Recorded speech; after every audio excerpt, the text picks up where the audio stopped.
네, 오늘 이 자리에 나오신 여러분 환영하고 축복합니다. 주시는 말씀 붙잡고 또 많은 은혜 받으시고 또 뜨겁게 찬양하고 기도하는 이 밤 될 수 있기를 소망합니다. 다음 달부터는 우리 열린다 성경의 또 다른 시리즈 성경의 생활 풍습 이야기라는 주제로 이어가도록 하겠습니다. 성경에 나오는 사람들의 일상의 삶의 모습 그리고 문화 삶의 자리, 환경의 모습이라고 할 수 있겠죠. 그 전에 오늘은 광야 이야기의 마지막 시간으로 지난 시간에 이어서 광야의 영성 대해서 다시 한번 정리하고 오늘 마무리하도록 하겠습니다. 자, 여러분 이스라엘이 정착한 가나안 땅을 흔히 가나안 복지, 복된 땅이라는 뜻이죠. 가나안 복지라고 많이 불렀어요. 또 그 가나안 땅을 또 뭐라고 불렀죠? 어떻게 표현했죠? 젖과 꿀이 흐르는 땅. 듣기만 해도 너무 좋지 않습니까? 젖과 꿀이 좀 약간 느끼한 느낌은 있지만 그래도 굉장히 좋은 이미지 아닙니까?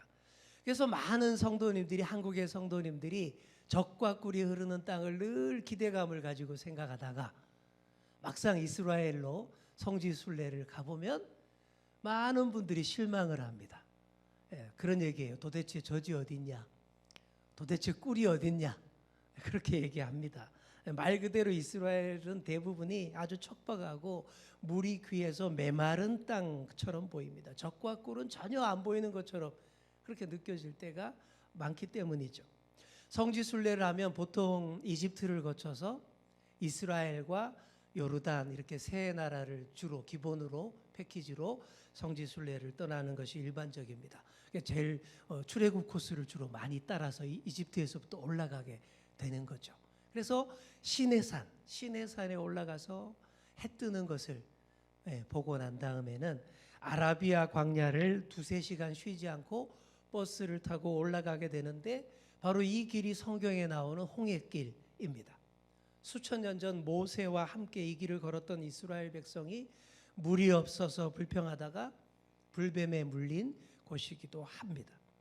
이스라엘 백성들이 왜 그렇게 불평불만이 많았는지 우리는 이해가 안 되는데 근데 또 막상 그 땅을 이제 지나다녀 보면 또 이해가 됩니다.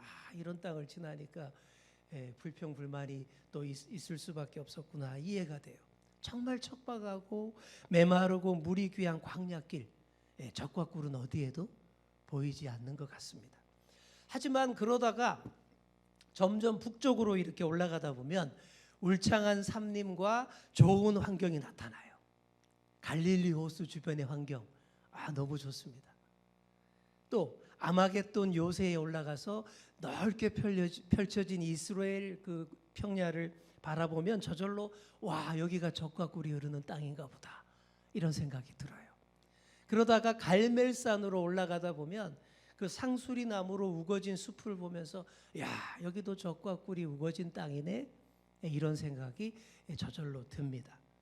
자, 여러분 하지만 성경이 말하는 젖과 꿀이 흐르는 땅을요 그렇게 눈으로 보이는 환경으로만 이해하시면 안 됩니다. 성경의 역사가 펼쳐지는 주 무대는 기름진 서쪽 무대가 아니라 동쪽의 중앙산지의 광야였어요. 그런데 그곳을 젖과 꿀이 흐르는 땅이라고 얘기합니다. 황량한 광야인데 젖과 꿀이 흐르는 땅이라고 얘기합니다. 그리고 또 우리가 성경을 읽다 보면요 진짜 젖과 꿀이 흐르는 땅은 이집트, 애굽인 것 같아요. 그렇게 보입니다. 애굽이 정말로 젖과 꿀이 흘러요. 일찍부터 나일강을 따라서 인류의 4대 문명 중에 하나 이집트 문명을 탄생시킨 곳이 바로 그곳 애굽 아닙니까? 그 땅이 기가 막혀요. 정말 젖과 꿀이 흐르는 땅이라 불러도 손색이 없을 만큼 비옥합니다. 그러니 모세의 권위에 대항했던 이 고라 아시죠? 고라가 안다 그러잖아요, 그죠? 고라가 나 여기 광야에서 못 살겠어. 우리 다시 돌아가자. 애굽으로 돌아가자라고 말할 때도 그 애굽을 젖과 꿀이 흐르는 땅이라고 그렇게 얘기합니다. 애굽을 젖과 꿀이 흐르는 땅이라고 그렇게 얘기를 해요. 애굽과 이스라엘 두 곳의 환경을 비교할 수 있는 본문이 바로 오늘 우리가 읽었던 본문입니다. 다시 한번 보겠습니다. 자, 여기 보시면 내가 들어가 차지하려 하는 땅은 네가 나온 애굽 땅과 같지 아니하니 거기에서는, 여기 거기라는 건 애굽이죠. 애굽에서는 너희가 파종한 후에 발로 물대기를 채소밭에 댐과 같이 하였거니와 너희가 건너가서 차지할 땅 가나안 땅은 산과 골짜기가 있어서 하늘에서 내리는 비를 흡수하는 땅. 이렇게 딱 대조, 빨간 글씨 보이시죠? 이렇게 대조적인 표현으로 한번 보시면 되겠습니다. 여기 보시면 발로 물대기를 한다라는 표현, 그런 데가 이집트 땅이라는 거예요. 이게 무슨 말이냐면요, 이집트는 주기적으로 범람하는 나일강 하류의 델타 지역을 중심으로 도시 문명을 일구었습니다. 이게 강이 뭐 시시때때로 막 넘쳐 흐르면 그게 재앙이에요. 그런데 딱딱 시간 맞춰서 주기적으로 이렇게 넘치면 그건 축복이에요. 거기 주기에 맞춰서 잘 어떻게 하면 아주 축복된 땅이 될 수 있는, 농사를 잘 지을 수 있는 거예요. 자, 여기 화면에 보시면 이게 바로 이집트예요. 애굽입니다.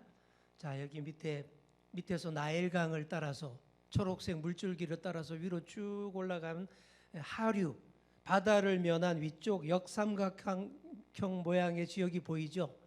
이게 바로 나일강 삼각주라고 합니다. 델타 지역이라고 하는데 헬라어 대문자로 델타가 저런 삼각형 모양이라서 델타 지역이라고 그렇게 부르는 거예요. 위성 사진으로만 봐도 저 삼각형 안이 어때요? 아주 푸릅니다. 그렇죠? 아주 먹고 살기 좋게 생겼지 않습니까? 나일강은 매년 주기적으로 범람합니다. 때만 되면 딱 물이 넘쳐서 나일강 삼각주 지역이 침수가 돼요. 7월부터 10월까지 침수가 됩니다.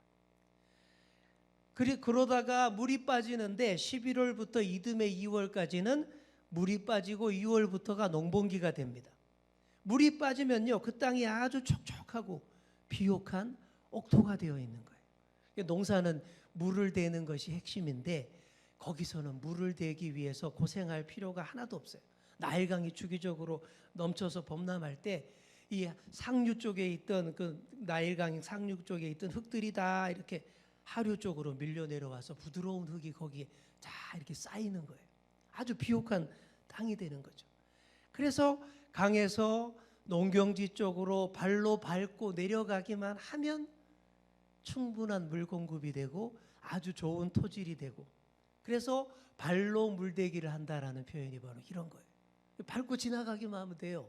그 다음에 이제 그렇게 파종하고 씨 뿌리고 농사 지으면 작물들이 그냥 무럭무럭 쑥쑥 어떤 작물이든 잘 자랍니다. 그래서 3월부터 6월까지가 추수기인데 애굽에서는 해마다 풍년을 경험했습니다. 이게 얼마나 먹고 살기 좋은 땅이에요. 그러니 주변 지역에서 흉년만 들면 다 어디로 가겠습니까? 애굽으로 내려가는 거예요. 성경에 많이 나오잖아요. 흉년만 들면, 기근만 들면 이집트로 내려가는 거예요. 거기에는 먹고 살 것이 풍족하기 때문에. 그러니 모세의 권위에 도전했던 고라 일당도 애굽을 젖과 꿀이 흐르는 땅이다 라고 표현했던 것입니다. 하지만 유대 땅은요, 전혀 달라요. 애굽이 나일강의 범람으로 쉽게 물을 대어서 농사짓는, 발로 물대서 농사짓는 땅이라면 이스라엘은 아까 뭐라고 표현했죠? 하늘의 비를 흡수하는 땅. 여러분, 이 표현이 낭만적으로 들리십니까? 네, 낭만적으로 들리지만 실상은 그렇지가 않다라는 거예요. 하늘의 비를 흡수한다는 말이 참 낭만적으로 들리지만 실상은 전혀 아니에요. 농사를 짓기 위한 농업 용수를 오로지 하늘에서 내리는 비만 쳐다보고 의지한다, 이런 뜻이에요. 그게 그런 뜻입니다. 이스라엘에는요, 사시사철 흐르는 강물이 없어서 물을 끌어올 때도 없어요. 딱 하나 있긴 있죠, 요단강.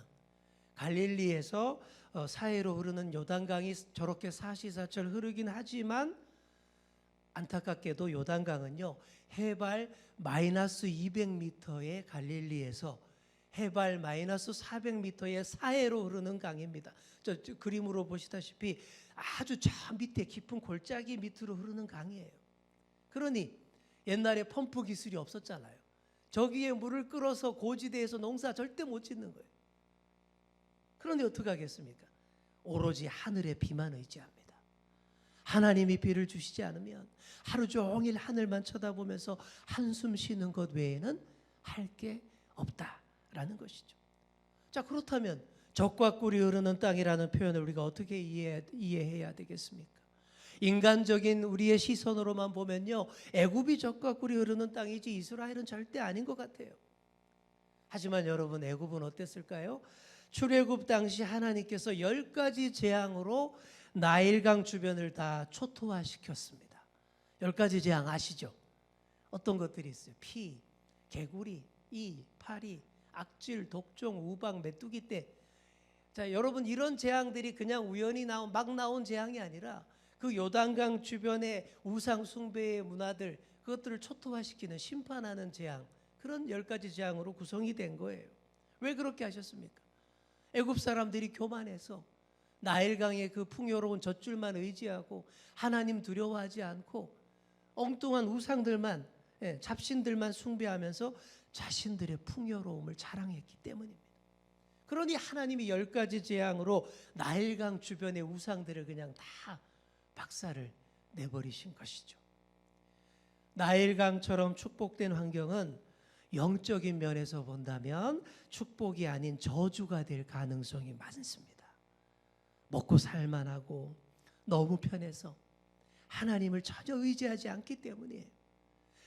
그러니 겉으로 보기에는 애굽이 지상낙원처럼 적과 꿀이 흐르는 땅으로 보일지 모르지만 이거는 광야와 사막에서 보이는 신기루와 같은 허상일 뿐이다라는 것이죠. 하나님께서 결국 그곳에 만연한 우상 숭배와 하늘에 사무친 죄악을 보시고 철저하게 심판하실 것이기 때문입니다. 그래서 여러분, 애굽이 영적으로 절대 적과 꿀이 흐르는 땅이 아니다라는 사실입니다. 자, 반면 이스라엘 땅은 어떻습니까? 자, 겉으로 보면 이래요. 황량합니다. 뭐 아무것도 없어요. 애굽과 비교할 수도 없는 척박한 땅이에요. 하지만 거기가 진짜 적과 꿀이 흐르는 땅이라는 겁니다. 왜요? 생명의 원천인 물을 얻기 위해서 하늘만 쳐다봐야 하는 땅. 이게 무슨 말이에요? 오로지 하나님만 의지하는 땅이기 때문에. 하나님이 이른 비, 늦은 비 안 주시면 모든 것이 무너지는 땅입니다. 한마디로 하나님이 백성의 목젖을 다 쥐고 있는 땅이에요. 이곳으로 인도된 이스라엘 백성은 자기 뜻대로 할 수 있는 게 하나도 없었습니다. 죄악된 본성을 따라 각기 제 길로 가려고 할 때마다 하나님께서 목젖을 딱 움켜잡아 버리시는데, 그렇게 할 때마다 꼼짝 못하고 하나님이 이끄시는 방향으로 방향을 틀 수밖에 없었습니다. 그래서 그 땅이 영적으로 적과 꿀이 흐르는 땅이 맞는 거예요. 애굽처럼 그냥 다 좋은 땅이었다면 어땠을까요? 영적으로 한없이 게을러지고 하나님을 의지하지 않았을 거예요. 겉으로 흐르는 적과 꿀만 빨다가 그들의 내면과 영혼이 메마르고 갈라터졌을 것이고, 그렇게 더 크게 망했을 겁니다. 그러지 않아서 참 감사한 거예요. 오로지 하늘의 비를 흡수하는 땅이다 보니 위에서부터 채워주시는 그 은혜의 단비만 정말 갈급해서 기다리고 사모하는 거예요. 그 하나님만 의지하는 거예요. 오로지 하나님과 그 말씀만을 믿고 의지하고 살면 어떻게 될까요? 그게 진짜로 영적으로 적과 꿀이 흐르는 인생이 되는 것입니다. 여러분, 적과 꿀이 흐르는 인생 다 되시기 바랍니다. 그게 어디서 온다고요? 이른 비 늦은 비를 바라며 오로지 하나님만 바라볼 줄 알 때에 진짜로 그렇게 된다라는 것입니다. 이렇게 이스라엘 땅은 천국 백성의 합당한 인격으로 우리를 연단하고 담금질하는 영적 훈련장이었습니다. 그런 면에서 적과 꿀이 흐르는 땅이다라는 것이죠. 그 땅에서 하나님만 바라면서 잘 살아내면 진짜 더 축복의 땅, 풍성한 땅이 됩니다. 이스라엘 백성들도 그런 하나님의 인도하심을 따라 그 땅을 잘 사용했을 때는 다 잘 되고 풍성했어요. 그런데 그 척박한 땅에서도 살기 좋은 세상을 일궈낼 수 있었는데, 그런데 그 땅에서의 사명과 역할을 외면하고 엉뚱한 길로 막 갈 때는 괴롭고 힘든 역사, 순환의 역사를 겪을 수밖에 없었다라는 사실입니다. 그리고 이스라엘 땅 안에서도요, 동쪽과 서쪽이 또 달랐습니다. 같은 가나안 땅이라고 하지만 동쪽과 서쪽이 너무 달랐어요. 서쪽이 진짜 좋은 땅입니다. 노른자는 서쪽이에요. 씨만 뿌리면 자동으로 추수가 보장되는 지역이 서쪽. 왜냐하면 지중해 쪽에서 몰려오는 비구름이, 지난번에 보셨던 그림이죠. 저렇게 비구름이 90% 이상 서쪽에다가 비를 다 뿌려주고 나머지 10%만, 부스러기만 동쪽에 뿌려줍니다. 이렇게 높은 고원지대가 형성되어 있기 때문에 이쪽 서쪽 면에만 살기 좋은 땅이 형성되고, 저 높은 고지대 아래쪽으로는 광야가 형성이 되고 사해가 형성된다라고 했죠.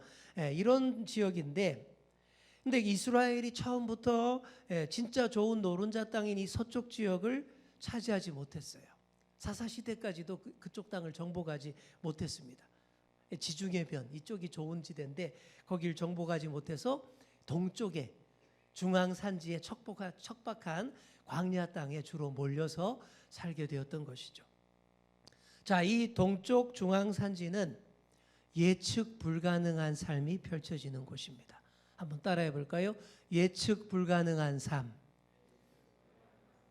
예측이 좀 가능해야 뭔가 좀 이렇게 계획도 세우고 뭔가를 할 텐데, 미래가 너무 불투명하고 예측할 수가 없으면 정말 사람이 답답해합니다.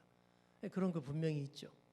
나일강처럼 주기적으로 넘치는 강물로 풍년을 늘 예측할 수 있는 땅이 전혀 아니었어요. 비도 잘 안 오고 토양도 석회암으로 이루어진 바위산이 대부분이었습니다. 하나님이 그날의 은혜를 주시지 않으면 내일을 기약할 수 없는 삶의 무대가 동쪽, 이쪽 삶의 모습입니다. 정말 이 땅의 주제가가, 이곳의 주제가가 내일 일은 난 몰라요, 하루하루 살아요. 바로 그런 거였어요. 그러니 오로지 하루하루 살아가는 데 집중했어요.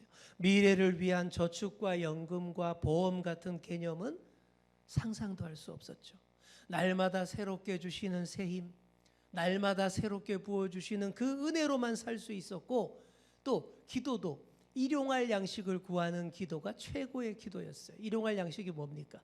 하루, 그날 하루 딱 필요한 만큼의 양식, 그거면 된다라는 거예요. 그게 최고의 기도였어요. 이게 한마디로 은혜 아니면 살아갈 수 없는 곳, 이 동쪽 중앙 산지. 그들은 산지를 깎아서 계단식으로 농사를 지어야 했고, 그래도 척박한 토양 때문에 소출이 많지 않았어요. 긴 보릿고개 동안 계속 배를 골아야 했고, 마지막 남은 몇 톨의 곡식을 놓고는 해마다 심각한 고민을 했습니다. 어떤 고민했을까요? 이 곡식을 먹어, 심어, 이 고민. 여러분 이해가 되십니까? 마지막 남은 그 곡식을 먹어버리면 당장의 고통, 배고픔은 해소할 수 있어요. 하지만 내년을 기약할 수 없게 되는 거예요. 이게 딜레마입니다. 이걸 먹어, 심어. 항상 해마다 이런 고민하는 거예요.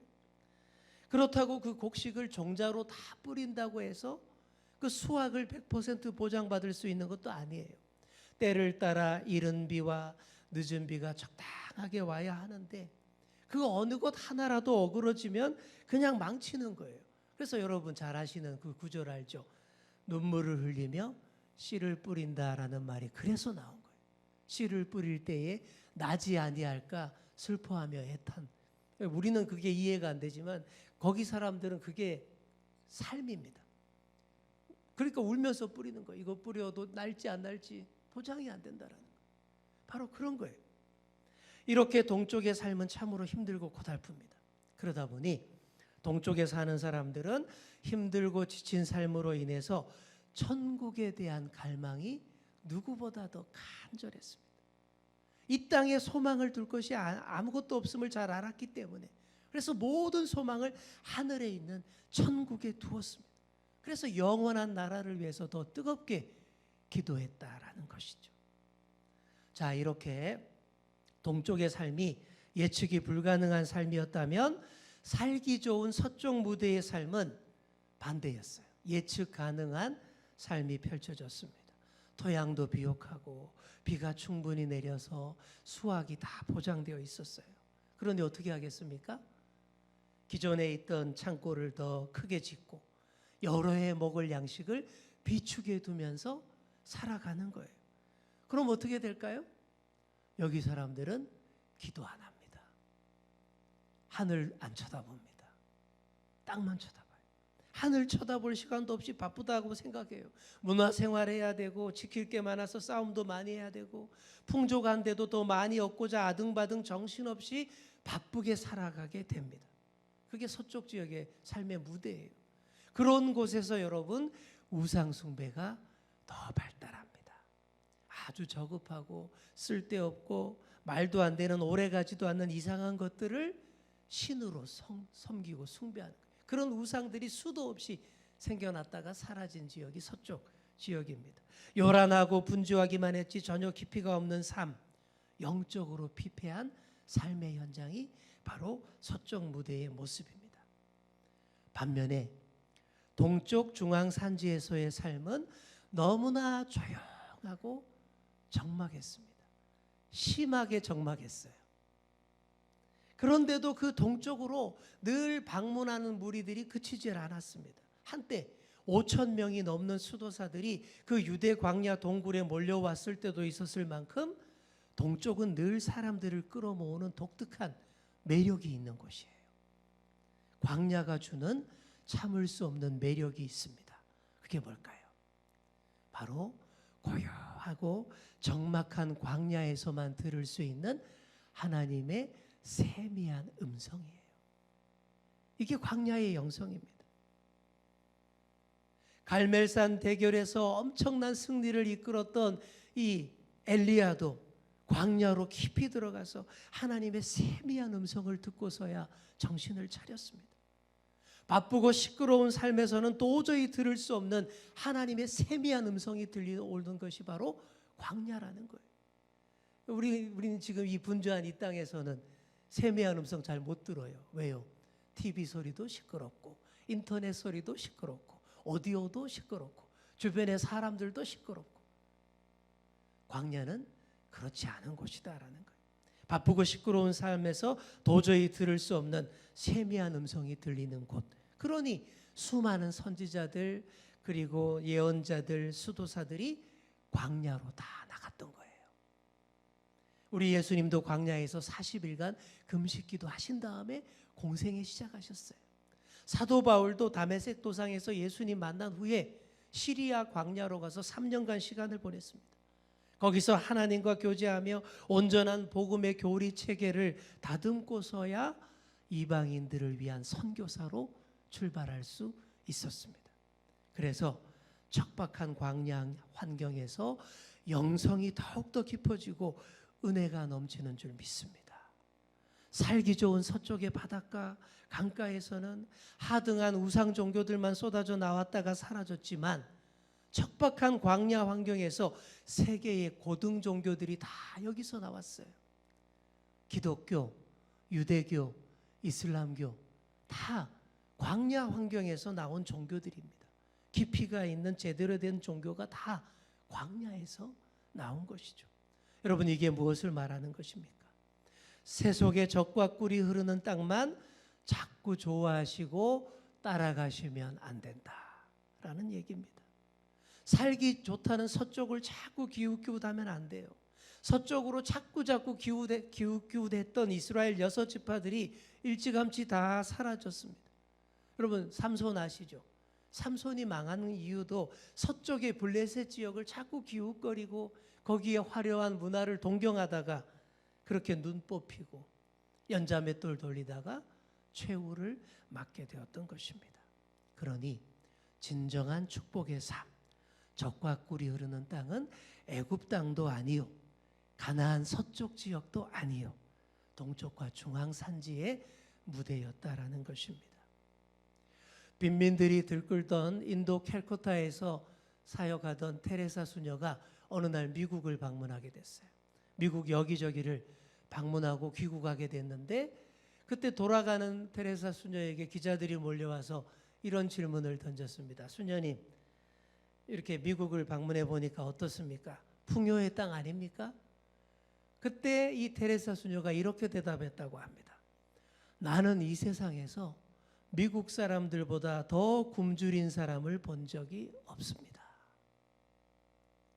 모든 것이 다 갖춰져 있고 정말 살기 좋은 환경에서 오히려 영적으로 더 굶주리고 다 죽어가더라라는 것을 발견했다라는 것이죠. 하늘을 향하여 고개를 들 줄 모르고 광야의 세미한 음성을 들을 줄 모르는 삶 가운데에 바로 이런 저주가 있다.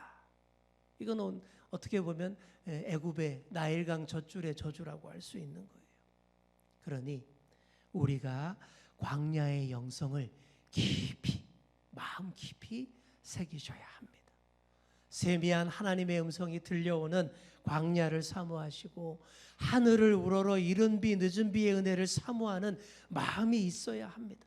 그게 바로 눈물을 흘리며 씨를 뿌리는 광야의 영성입니다. 우리 시편 126편 5절 6절을 우리 함께 같이 읽겠습니다. 시작.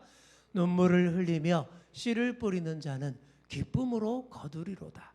울며 씨를 뿌리러 나가는 자는 반드시 기쁨으로 그 곡식단을 가지고 돌아오리로다. 아멘.